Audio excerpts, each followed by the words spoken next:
इस्लाम रहमा के प्यारे दोस्तों, आज का हमारा लेसन कलमा 4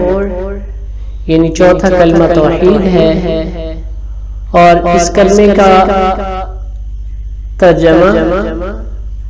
और ये कलमा जो है एक अल्फाज हम पढ़ाएंगे आपको।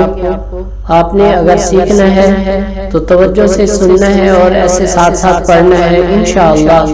ये एक ही मर्तबा सुनने से आपको ये कलमा याद हो जाएगा और अल्लाह तबारक व तआला इसका अजर देंगे, क्योंकि इसके अंदर अल्लाह तबारक व तआला की वहदानियत बयान होती है। तो जो भी इंसान अपनी जुबान के ऊपर ये अल्फाज लाएगा, अल्लाह तबारक व तआला उसकी दुनिया और आखिरत के तमाम मामलात आसान फरमाएंगे। तो अब बिला ताखीर स्टार्ट करते हैं, आपने हमारे साथ पढ़ना है। अऊज़ु बिल्लाहि मिनश शैतानिर रजीम, बिस्मिल्लाहिर रहमानिर रहीम, ला इलाहा इल्लल्लाह, ला इलाहा इल्लल्लाह, इल्लल्लाह, ला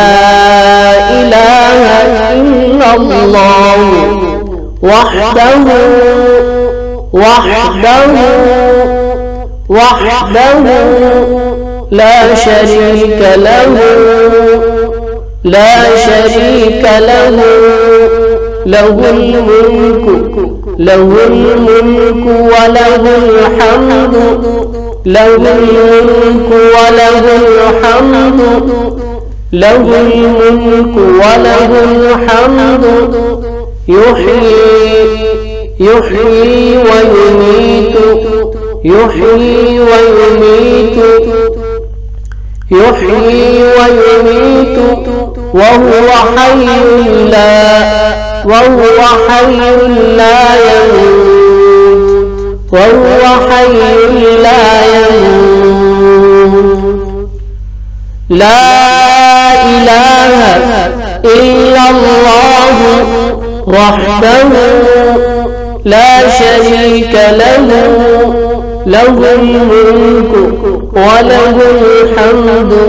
व लहुल हम्दु, व लहुल हम्दु, युह्यी व युमीतु, युह्यी व युमीतु, वहुव हय्युन ला यमूतु, वहुव हय्युन ला यमूतु, वहुव हय्युन ला यमूतु, ला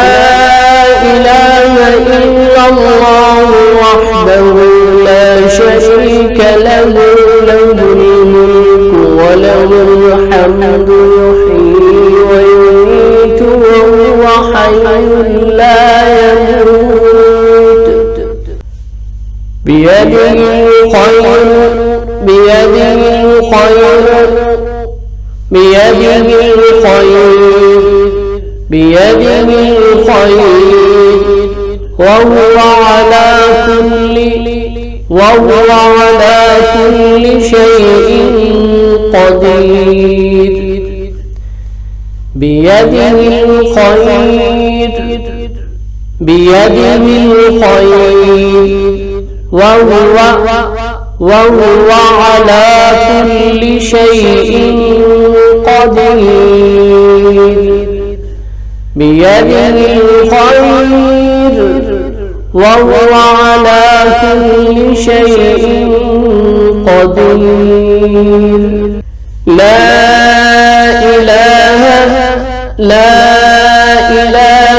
इल्लल्लाह वहदहु ला शरीक लहु, लहुल मुल्कु व लहुल हम्दु, युह्यी व युमीतु, वहुव हय्युन ला यमूतु, बियदिहिल खैर।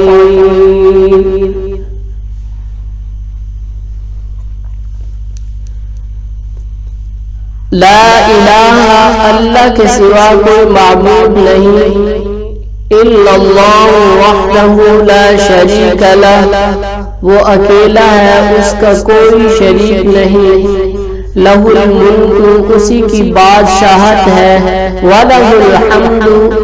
اور اسی کے لیے تمام تعریفیں ہیں، یحیی ویمیت، زندہ کرتا ہے اور وہی مارتا ہے، وَهُوَ حَيٌّ لَا يَمُوتُ، وہ زندہ رہے گا جو مرے گا نہیں، بھلائی اسی کے ہاتھ میں ہے، وَهُوَ عَلَىٰ بِيَدِهِ الْخَيْرُ، اسی کے ہاتھ میں ہے، وَهُوَ عَلَىٰ كُلِّ شَيْءٍ قَدِيرٌ، وہ ہر چیز پر قادر ہے۔